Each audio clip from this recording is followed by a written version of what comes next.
우리가 거래하고 소유할 수 있는 광물 중 가장 고가로 취급받는 다이아몬드. 250톤의 자갈과 바위를 캐야 겨우 1캐럿을 얻을 수 있는 귀한 보석이죠. 지금 여러분 앞에 두 가지 물질이 있습니다.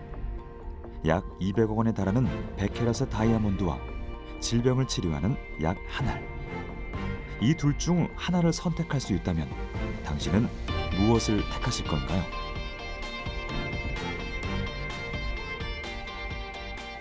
아픈 곳 없는 건강한 사람이라면 고민 없이 다이아몬드를 선택하겠지만 질병에 걸려 숨막히는 고통에 시달리는 사람이라면 이 작은 약이 돈의 가치로 환산할 수 없는 간절함일 수도 있겠죠. 전 세계 제약 산업, 1000조 원 시대. 그럼에도 여전히 질병에 대한 치료제가 개발되지 않아 난치병으로 남아있는 현실 속에서 이를 정복하기 위한 신약 개발의 도전은 계속되고 있습니다.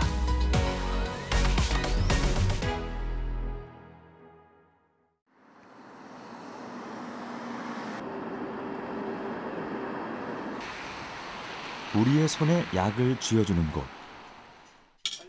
먹고 바르고 붙이는 모든 약은 이곳 약국을 통해 환자에게 전달됩니다. 이제는 가벼운 약 정도는 편의점에서 살 수 있는 세상이 되었지만 불과 5, 60년 전만 해도 약을 구하러 먼 길을 가야 했거나 약을 구하지 못해 가까운 일을 일찍 떠나보내야 했던 시절도 있었죠. 그 옛 기억을 고스란히 담고 있는 이곳. 약국의 나이가 무려 100살이 넘었답니다. 처음 개업 연도는 1917년도야. 근데 내가 몇 월 달인지 기억은 못해도 1917년도에 개업을 하셔가지고 김인년이 1919년인데 그 2년 전인 것만 내가 기억을 하고 있거든요. 그리고 지금 2021년이니까 100년하고도 지금 4년이 지났습니다. 할아버지, 아버지를 이어 3대째 가업을 잇고 있는 조경래 약사. 건물의 모습은 변했지만 길모퉁이 그 자리 그대로 한 세기를 지켜오고 있는데요. 이게 옛날에는 이렇게 한 칸씩도 있었어요. 네. 이게 한약장이야. 네? 할아버지가 한약도 했기 때문에 이제 우리는 한약장이 필요가 없어서 두 개를 붙여가지고 약 서랍으로 쓰고 있지. 일대 약사였던 할아버지 때부터 사용해온 한약장은 어림잡아 80년이 훌쩍 넘은 가장 오래된 미품인데요. 약서랍, 약장, 그리고 손님을 위한 나무 의자까지. 상아색 페인트로 단장했지만 손때 묻은 흔적은 고스란히 남아있죠. 할아버지께서 초창기에 약이 굉장히 귀했던 시절에 두꺼비 고약이라고 하는 걸 만들었어요. 두꺼비 고약이라고 하는 게 뭐냐면 직접 몸에다 상처를 내시고 거기다 약을 발라. 그러면 상처가 빨리 아무는 그런 거를 제 할아버지께서 몸소 실행을 해가지고 그 두꺼비 고약이라고 하는 게 굉장히 유명했었어요. 근데 그 옛날에는 그 연곡각이라고 하는 게 없어가지고요. 내가 얘기를 듣기로는 조개껍질. 조개껍질에다 약을 담아서 소독을 잘 해가지고 거기다 담아드렸다는 그런 얘기도 들었고. 지금으로부터 약 100년 전에 개발한 두꺼비 고약을 소환해 보겠습니다. 바세린과 붕산을 잘 혼합하여 소독한 조개 껍데기에 담아내면 세상에 둘도 없는 두꺼비 고약이 완성되는데요. 살균 작용과 피부 보호제의 역할을 하여 골문 상처에 잘 들었다고 하네요. 약방 주인이 직접 약을 개발해 판매했다는 사실이 지금은 낯설게 다가오지만 1890년대 후반에는 흔히 한의학과 서양의학을 접목해 생활의학을 만들기도 했답니다. 그 즈음 우리나라 최초의 제약기업인 동화약방이 문을 열었고 드디어 국내 최초의 신약인 지금의 부채표 소화제가 탄생하는데요. 배 아픈데 활명수를 하시는군. 당시 약 한 병 가격이 쌀 넉 대에 달하는 40전. 요즘 돈으로 2만 원이 넘었다고 하는군요. 위장약 전문 메이커 동아약품의 비가 벌써 이렇게 나가기를 바뀌었죠? 응? 약 바뀌었죠, 조금. 조금 바뀌었어. 아픈 사람을 위해 기꺼이 자신의 몸에 생채기를 내고 가난한 사람들에겐 약값을 받지 않았던 약방 할아버지. 3,800원 나왔고 시대는 변했지만 그 마음은 지금도 한 알의 약에 고스란히 담겨 있는 듯합니다. 한 40년, 50년 전에 해외 이민 간 사람이 있어. 그 50년 있다가 왔는데 동네가 다 변했잖아. 그건 자기 집도 못 찾아. 근데 와보니까 활명당 약국이 남아있거든. 그 들어와가지고 눈물을 글썽이는 사람이 있어요. 아직 이게 거의 내 고향 같다 이거야. 우리 약국 보고. 건물 그대로 있고 약국이 있으니까 아는 집을 만나니까 얼마나 반가워. 그런 게 참 기쁜 일이고 보람이 있는 일 같고. 평생 약과 함께 살아온 조경래 약사. 그가 생각하는 약의 가치가 남다를 것 같은데요. 약이 흔해진 시대에 우리는 약을 어떻게 바라봐야 할까요? 그 어느 정도 가치라고 하는 건 무한대 가치가 있는 거죠. 사람 생명을 왔다 갔다 하는 거니까 그거는 뭐 가치가 무한대라고 봐야지. 약을 함부로 남용해서도 안 되고 또 이렇게 너무 가볍게 봐서도 안 돼. 요새 사람들은 약을 너무 가까이 해가지고 너무 약을 많이 먹는 세대야. 그래서 항상 약을 중요하게 생각해가지고. 현재 우리나라 사람의 평균 수명은 83세. 오늘날 40대라는 나이에 노화로 세상을 떠나는 일은 드물 겁니다. 그러나 100년 전만 해도 사정은 전혀 달랐죠. 당시의 평균 수명은 지금의 절반에도 미치지 못할 정도로 짧았고 신생아 67명 중 1명은 3살이 되기 전에 세상을 달리했습니다. 성인이 되어도 결핵, 홍역, 독감 등의 질병으로 죽음까지 이르는 일이 드물지 않았죠.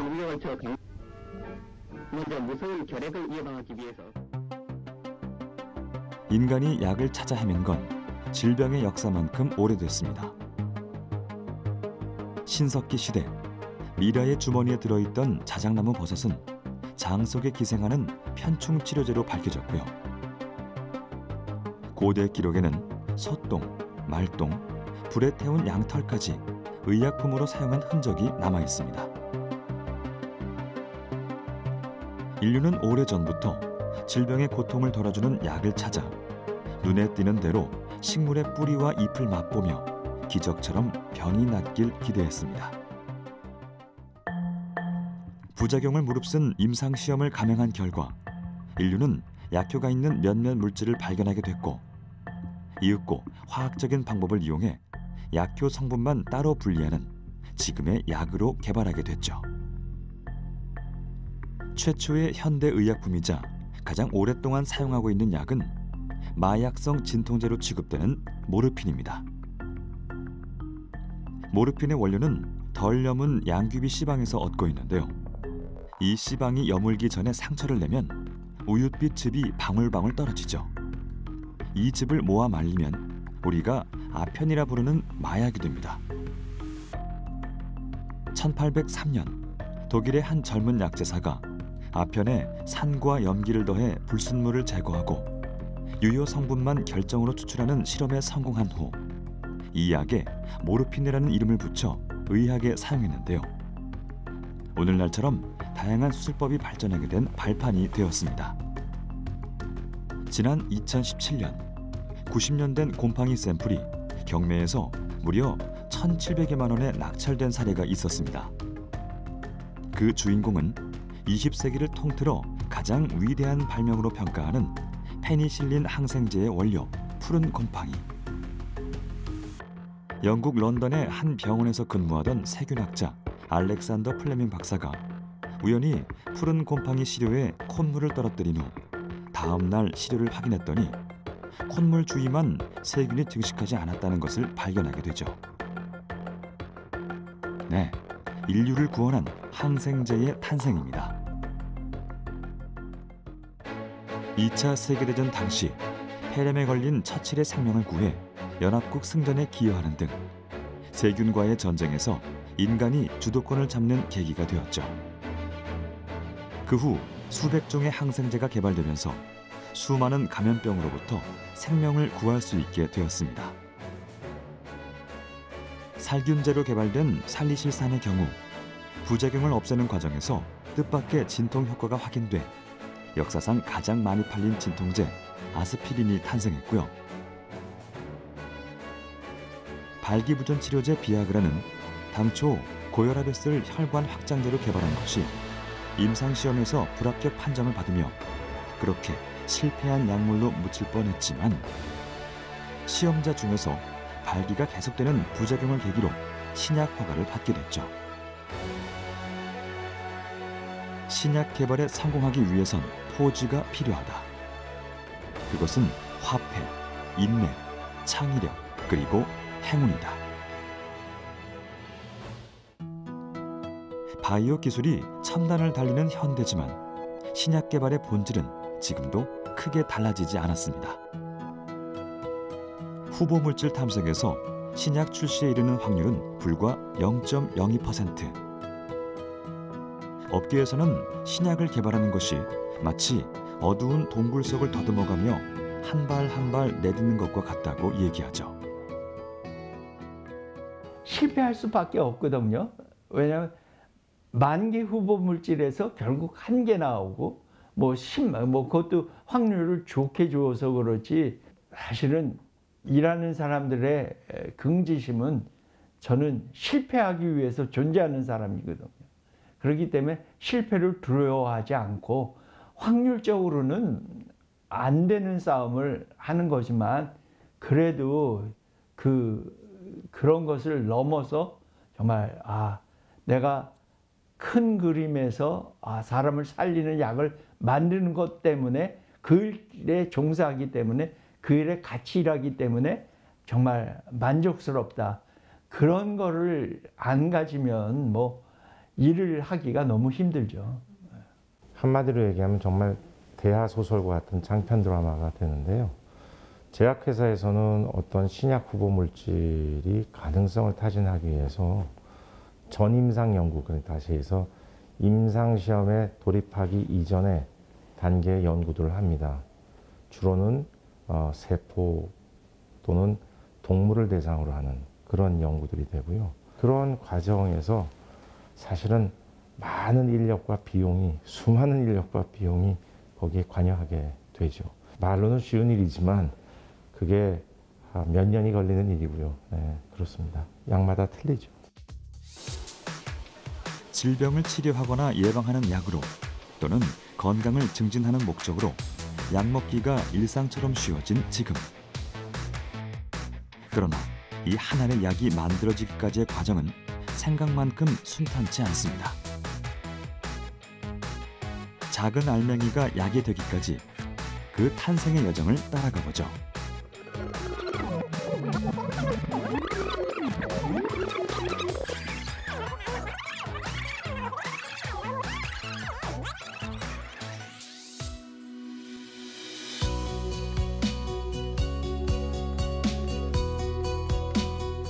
새벽, 동이 트는 이른 시각. 제작진은 강원도로 향했습니다. 구불구불 산길을 따라 도착한 곳은 화천에 위치한 광덕산 어느 중턱인데요. 이 산속에 숨어있는 또 하나의 신약 물질을 발굴하기 위해 헌터들이 출동했죠. 오늘의 사냥감은 약효를 가지고 있는 야생식물. 생체 그대로 캐야 하기 때문에 특수 도구들은 필수입니다. 오늘은 여기 어떤 일로 오신 건가요? 오늘 저희가 여기 강원도 지금 화천 강덕산에 와 있는데요. 여기 저희가 지금 대상으로 하는 식물들 채집하러 왔습니다. 식물을 채집하는 이유는 일단은 저희가 유용자원이 사실 이제 정확하게 어떤 것들인지 확인하기가 어렵잖아요. 또는 이제 확인된 것도 있고 그런 것들을 대상으로 저희가 정말로 그런지 이제 검증하기 위한 작업을 위해서 식물을 채집하러 왔습니다. 이번 탐사의 목적은 여러 해 살이 풀인 양지꽃과 개별꽃 계열을 찾는 것. 꽁꽁 얼어붙은 산속에서 오늘의 목표물을 만날 수 있을지 제작진도 따라 나섰습니다. 야생화는 보통 인적이 드문 곳에 많기 때문에 주로 길이 아닌 곳을 뒤지는데요. 노하우는 바로 물가를 따라가는 것이죠. 아무래도 식물들이 물을 많이 좋아하다 보니까 계곡을 따라서 많이 식물들이 퍼져 있거든요. 그래서 주로 이제 계곡을 따라서 많이 갑니다. 계곡의 물줄기를 따라 산으로 오르는 헌터들.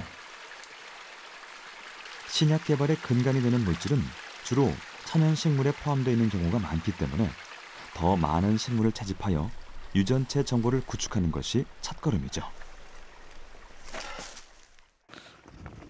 드디어 오늘의 첫 수확물을 발견한 모양입니다. 꽁꽁 얼어붙은 땅을 뚫고 생명을 움티운 야생화. DNA가 손상되지 않도록 정성스럽게 식물을 캐내야 하죠.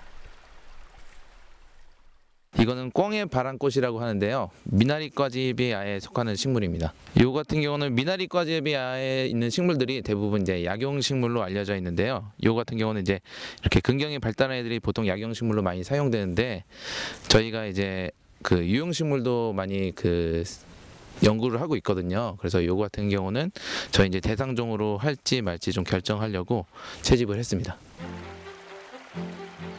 기다란 잎자루와 굵은 뿌리줄기를 가진 꿩의 바람꽃. 전통 의학에 따르면 풍을 없애주고 종기와 부스럼을 가시게 하는 효능이 있는 것으로 기록돼 있죠.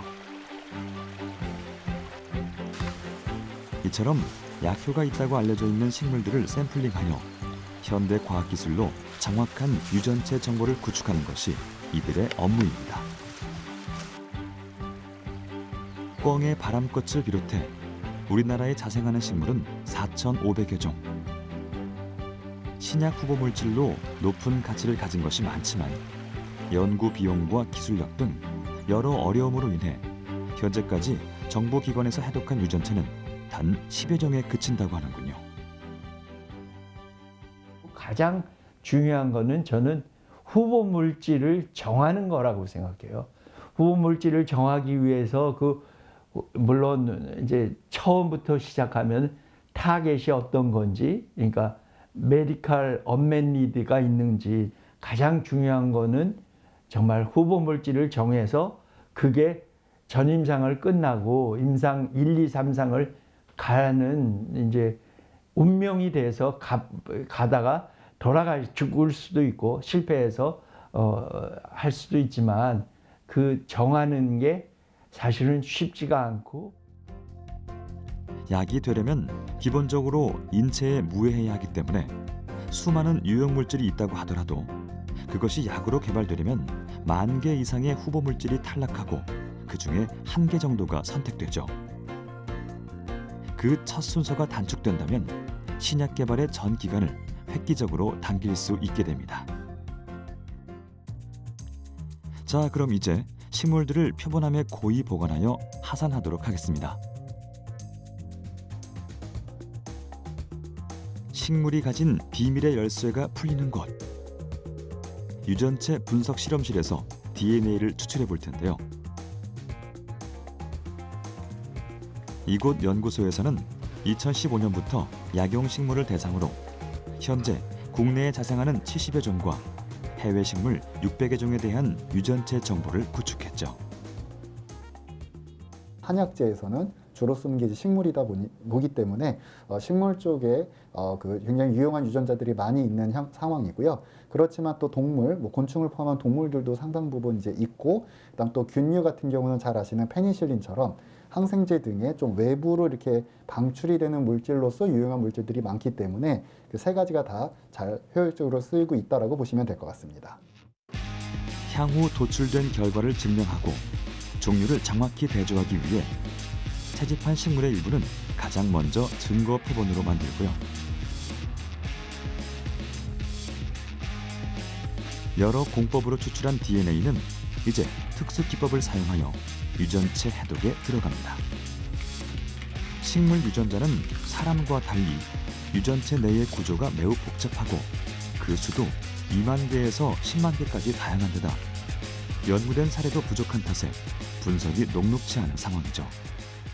이 데이터는 이제 생물체에서 얻어진 DNA를 전부 해독한 원 데이터가 들어있습니다. 근데 원 데이터라는 거는 느끼시겠지만 저희가 눈으로 보더라도 해독을 할 수가 없기 때문에 이제 이 데이터를 조립하는 과정을 들어가게 됩니다. 즉 실제로 이제 염기서를 읽을 때는 굉장히 짧은 조각분이 읽지 못하는 기술적인 단점이 있는데요. 그거를 보강하기 위해서 굉장히 많은 데이터를 만들고 그것들로부터 퍼즐 맞추기를 이제 수행을 하게 됩니다. 이곳 연구소에서는 해당 유전자가 질병 치료에 도움이 되는 식물질인지 인공지능과 빅데이터를 예측하여 통상 4, 5년이 소요되는 신약 후보 물질 발견 단계를 5분의 1 이상 단축하고 있습니다.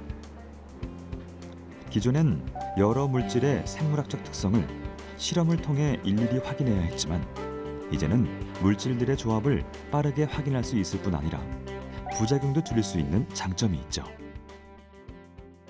일단은 식물은 전 세계의 식물 종수가 35만 종 이상이 알려져 있는데 그 중에서 약용으로 쓰이는 것이 한 4,400종 정도로 한 1.3%에 해당합니다. 그만큼 수치상으로 보았을 때 아직까지 저희가 미지의 상태로 남겨져 있는 것이 굉장히 많다. 식물의 종수가 그만큼 많다는 건 이 다양한 자연환경에 지속적으로 적응해서 다양한 형태를 지금 띠고 있다는 걸 얘기할 수 있기 때문에 결국 거기서 저희가 계속적으로 유용한 것들을 추출할 수 있는 가능성이 굉장히 높다라고 생각을 하시면 될 것 같습니다.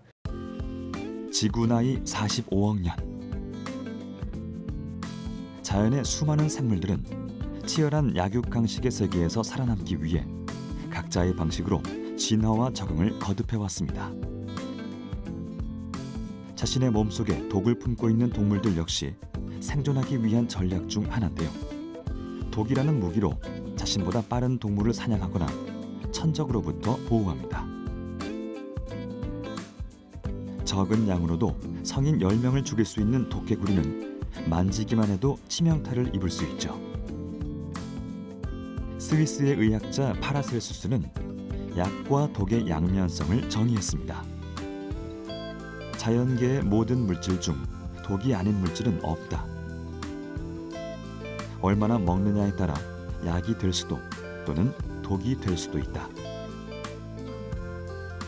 해외에서는 이미 독에서 약효를 발굴하여 신약을 출시한 사례가 많이 있습니다. 지난 2004년 미국에서는 청자고 등의 독에서 추출한 진통제가 FDA의 승인을 받아 모르핀을 뛰어넘는 효과를 발휘했고요. 또한 사막에 서식하는 도마뱀의 독성분은 당뇨병 치료제의 원료로 사용되었습니다. 이러한 연구는 우리나라에서도 이루어지고 있는데요. 자생 거미류의 독에서 유용성을 연구하고 있는 팀을 만나봤습니다. 연구진은 거미가 사냥하는 방식에 따라 다리의 길이나 눈의 발달 정도가 다르게 진화했다는 사실에 주목하여 사냥 방식이 다른 거미의 독 또한 기능이 다를 것이란 가설을 세우게 되었죠. 연구를 진행한 결과 항균 소재로 쓸 수 있는 신규 펩타이드 2종을 발견했는데요. 그 출발은 거미 독에게 존재하는 수백 가지의 펩타이드 중 어떤 종류가 어떻게 작용하는지 표적을 알아내는 것이었습니다. 이 거미는 귀노란 거미로 조망성 거미의 대표종인데 조망성 거미는 거미줄을 치는 거미종입니다. 조망성 거미의 독액으로부터 신경 독성 평가 혹은 이온 통로 조절 등을 확인하기 위해서 실험을 진행하려고 합니다. 거미의 사냥 방식은 크게 거미줄을 치고 먹이를 기다리는 조망성 거미와 돌아다니면서 먹이를 찾는 배회성 거미로 분류합니다. 연구진은 국내 자생종 가운데 대표 조망성 거미 3종과 배회성 거미 3종 등 총 6종의 독액을 추출해 각각의 활성을 비교 분석하고 있죠. 거미 독의 성분을 알아보기 위해 먼저 독샘을 적출하는 모습인데요. 이렇게 적출한 독샘에서 다시 독액을 추출하여 본격적인 분석에 들어갑니다. 두 부류의 독을 분석한 결과 배회성 거미의 독은 식중독균에 대한 항균 작용이 5배, 대장균에 대한 항균 작용은 19배 높은 것으로 나타났고요. 반면 신경 억제 활성은 조망성 거미의 독이 최대 10배 높은 것으로 나타났죠. 여러 가지 채널들이 있지만은 또 칼슘 채널도 있고 소듐 채널, 뭐 여러 가지 이온 채널들이 있는데요. 그런 것들이 억제되거나 활성화를 하게 되면은 협심증 치료제나 아니면 우울증 치료제, 아니면 진통제, 아니면 고혈압 치료제 등의 치료제로 발전할 수 있습니다. 2016년부터 국립생물자원관의 연구진과 함께 거미독을 분석해온 성정석 교수. 그는 이러한 독성분을 이용한 의약품 개발이 전 세계적으로 더욱 활발해질 것으로 보고 있는데요. 이번에 발견한 신규 펩타이드 2종이 인류를 살리는 또 하나의 신약으로 탄생하길 기대하고 있습니다. 그러니까 독이라는 것은 어떤 경우에는 생명체의 목숨을 앗아갈 수 있는 치명적인 말 그대로 독이 되지만 또 다른 생명체나 다른 경우 혹은 다른 용량으로 사용한다 그러면 그것이 약이 되는 그러한 경우도 많이 있습니다. 그래서 저희가 독에 대한 성분을 잘 분석하고 그것에 대한 기능을 또 이제 평가하고 발굴해서 아주 좀 심화된 좀 메커니즘 연구까지 좀 진행을 해서 그 독의 성분을 유효한 성분을 찾아내서 어떠한 약으로 쓸지를 결정하는지에 대한 그러한 연구가 보다 더 확대돼야 될 것으로 생각이 됩니다. 신약 개발이라는 긴 여정에 올라 있는 한 제약 전문 업체를 찾았는데요. 약으로서의 운명이 결정되는 과정을 순서대로 따라가 보도록 하겠습니다.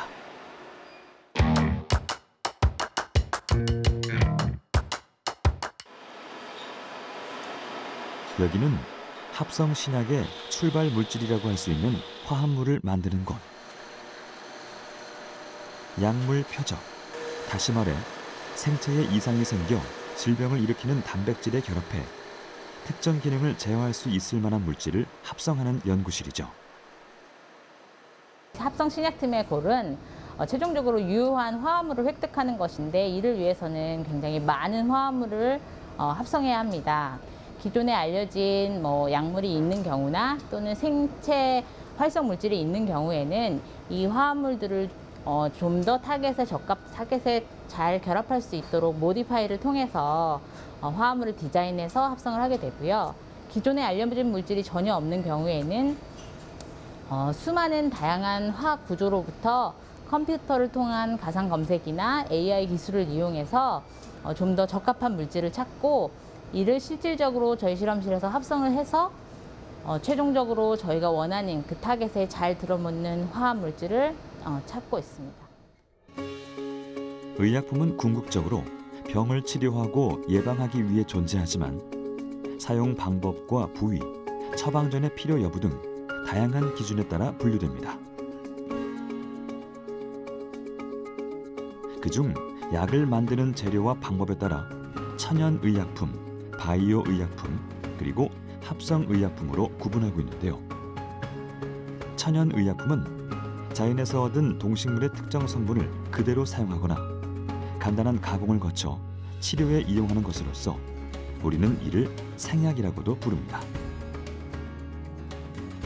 바이오 의약품은 살아있는 세포를 배양해 대량으로 생산하는 약을 말합니다. 인슐린과 같은 단백질 제품과 백신을 예로 들 수 있죠. 앞선 두 종류의 의약품과 달리 합성약은 여러 가지 화합물질을 배합해 인공적으로 만든 건데요. 우리가 약이라고 하면 쉽게 떠올리는 알약 형태의 경구제가 바로 합성약에 해당합니다.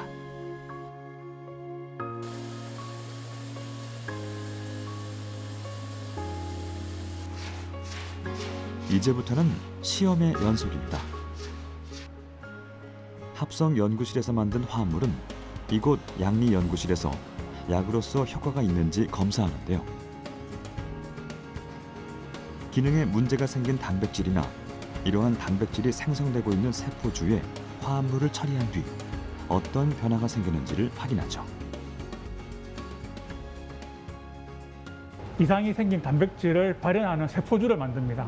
그래서 크게는 이상이 생긴 단백질 차원에서 약물을 처리해서 이 이상이 생긴 단백질의 기능을 정상화시키는지, 실제 생명 현상의 기본 단위는 세포이지 않습니까? 그래서 이 이상 단백질이 생성이 되고 있는 그 세포주에 저희 약물을 처리를 해서 저희 약물이 이 이상 단백질의 기능을 정상화시켰을 때 암세포가 어떤 변화를 일으키는가, 이런 것을 관찰하게 됩니다.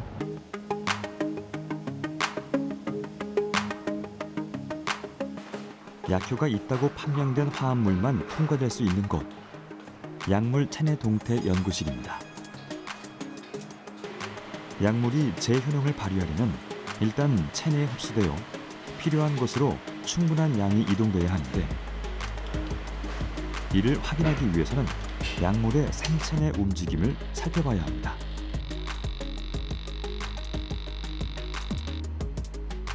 그 방법이 혈중 농도 분석법인데요. 약을 투여하면 혈액에 어느 정도 흡수되는지를 알아보기 위해 동물에 적용하여 확인합니다.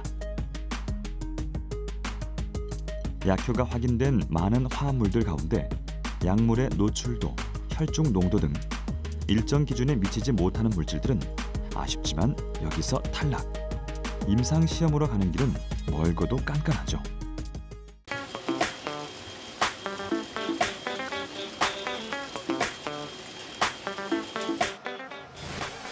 신약 후보 물질들에겐 아직 넘어야 할 단계들이 많습니다. 비임상평가팀에서는 사람에 대한 임상시험 이전에 동물을 대상으로 후보 물질의 약효와 독성을 평가하고 있는데요. 특히 독성 평가의 경우 안전성과 직결된 부분이기 때문에 외부 전문기관에서 면밀하게 담당하고 있습니다. 독성 시험은 사람에서도 유전적인 인자나 질환 상태에 따라서 동일한 약물을 투약하더라도 실제 조직에 분포하는 약물의 양은 수배씩 차이가 날 수가 있습니다. 따라서 신약 후보 물질에 대해서 좀 더 안전성을 좀 평가를 해서 실제적으로 환자분들한테 이 약물의 안전성에 관련된 정보를 제공하는 것이 주 목적이 되겠습니다. 동물 실험까지 숨가쁘게 달려왔지만 가장 중요한 단계는 지금부터입니다. 사람에게 최초로 평가하는 임상시험 단계. 임상시험은 총 3단계로 진행되는데요. 임상 1상에서는 100명 내외의 건강한 사람을 대상으로 안전성을 검증하고요. 임상 2상에서는 실제 환자를 대상으로 신약으로서의 가능성을 확인하죠. 그리고 시간이 가장 많이 소요되는 임상 3상에서는 대규모의 환자들을 대상으로 약물을 장기 투여했을 경우의 안전성을 검토합니다. 이렇게 임상 시험이 모두 성공하면 비로소 신약 판매 승인 신청서를 접수할 수 있습니다. 그동안에 많은 환자를 대상으로 했었던 임상시험보다는 이제는 아주 소규모의 환자로 빨리빨리 진행할 수 있는 임상시험으로 굉장히 과거의 모습하고는 달라질 것 같다. 약의 성공 여부를 빨리 볼 수 있다는 것은 환자들한테는 빨리 액세스할 수 있는 이 접근성을 향상시키는 부분이 분명히 있고요. 결국은 임상시험은 환자를 테스트한다기보다는 실제로 암 환자는 치료약이 완치약이 없기 때문에 지금 현존하는 표준 치료보다 좀 더 앞서가는 새로운 신약을 정말 필요로 하는 환자들한테, 암 환자들한테 공급해 줄 수 있는 가장 투명하고 효과적인 방법이다. 그 방법 이외에는 없잖아요. 네. 누군가의 건강을 위해 하는 일은 한 사람의 삶을 바꾸는 고귀한 일이기도 합니다. 성공하리란 보장도 없지만 신약 개발자들이 지금 이 순간에도 분자 세계라는 미궁 속을 끊임없이 탐색하고 풀리지 않는 문제를 고민하는 이유는 약의 가치를 잘 알고 있기 때문일 겁니다.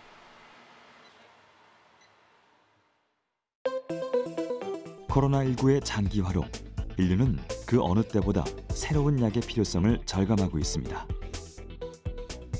치료약과 백신, 이 두 약품이 인간을 바이러스로부터 지켜내는 방식은 완전히 다른데요. 치료약은 이미 질병이나 질환을 앓고 있는 환자가 회복될 수 있도록 돕는 의약품이라면, 백신은 일종의 바이러스 모조품으로 몸속에 들어오면 항체 형성을 유도함으로써 질병을 미리 예방하는 역할이죠.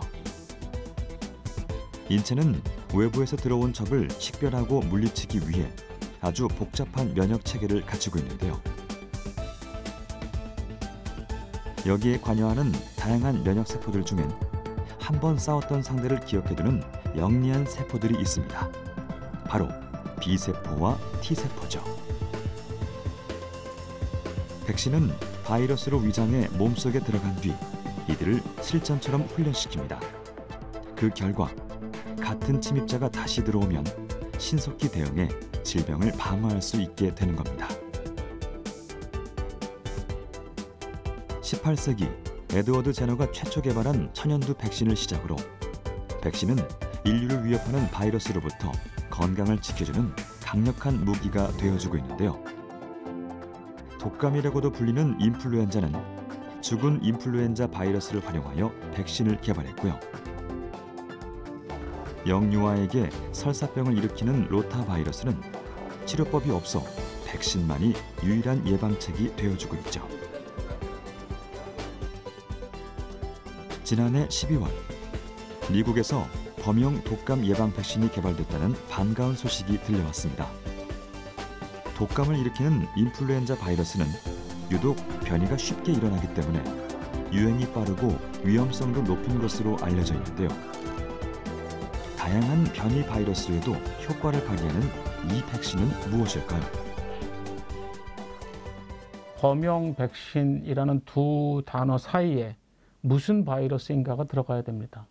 즉 범용 백신이란 말은 모든 백신을 대체한다는 뜻이 아니고 어떤 바이러스의 경우에는 사실은 대부분의 많은 바이러스들이 그렇지만 우리가 바이러스라는 이름 하나로 부르지만 가령 인플루엔자 바이러스 혹은 헐피스 바이러스 이렇게 혹은 자궁경부암 그 인유두종 바이러스 이렇게 부르지만 인유두종 바이러스 안에만 해도 200종 이상의 서브 타입이 즉 아형이 존재하거든요.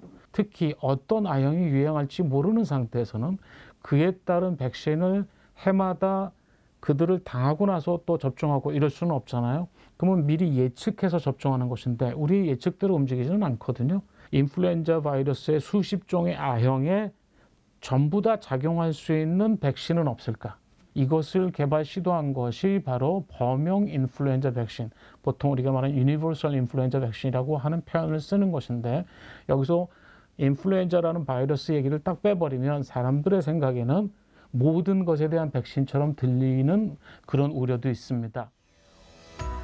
신약 개발이란 한치 앞을 내다볼 수 없는 미지의 영역을 걷는 것과 같지만 인류는 영원히 질병의 위협으로부터 자유로울 수 없을 것이고 건강한 삶에 대한 욕망이 존재하는 한 더 나은 신약을 개발하려는 도전은 멈추지 않겠죠. 1세대 신약 개발자로 불리는 배진건 박사가 말하는 신약 개발의 성공 조건은 기본으로 돌아가는 것이었습니다. 결국 사람의 본질을 둬야 한다는 것이죠. 사람을 살리는 신약 개발이거든요. 신약 개발이 전제 목표는 사람을 살려야 되니까 사람을 살리는 신약 개발인데 백트 베이직 기본으로 돌아가지 않으면은 이제 그런 약을 그런 신약을 만들 수 없다는 게 제 생각이고요. 저희가 다른 사람들이 하는 거를 따라가는 fast follow 역할을 했는데 follow를 잘못하다가는 첫 사람이 잘못 간 거를 잘못 쫓아가면 다른 길로 들어가니까 fast follow도 잘할 수 있는 여건을 많이 마련했지만 저희가 맨 앞에 띄는 first in class의 그런 약들을 만들어야 되지 않을까 하는 생각이 듭니다. 후보 물질 탐색에서 신약 출시에 이르기까지의 확률 0.02%. 1만 개의 물질 중 한두 개만이 신약으로 선택받는 신의 영역과도 같은 세계입니다. 그 과정에서 소요되는 숱한 시간, 엄청난 비용. 하지만 성공 여부는 아무도 장담할 수 없죠. 신약 개발자들은 자신이 개발하는 그 약이 누군가의 생명을 구하고 고통을 덜어주게 되리란 믿음으로 각고의 시간을 버팁니다. 이들의 노고가 없었다면 지금까지 우리가 당연하게 누려온 일상도 없었겠죠. 신약 개발 과정에서 벌어지는 무수한 실패와 크고 작은 오류들에 대해 질책이 아닌 응원을 보내야 하는 이유입니다.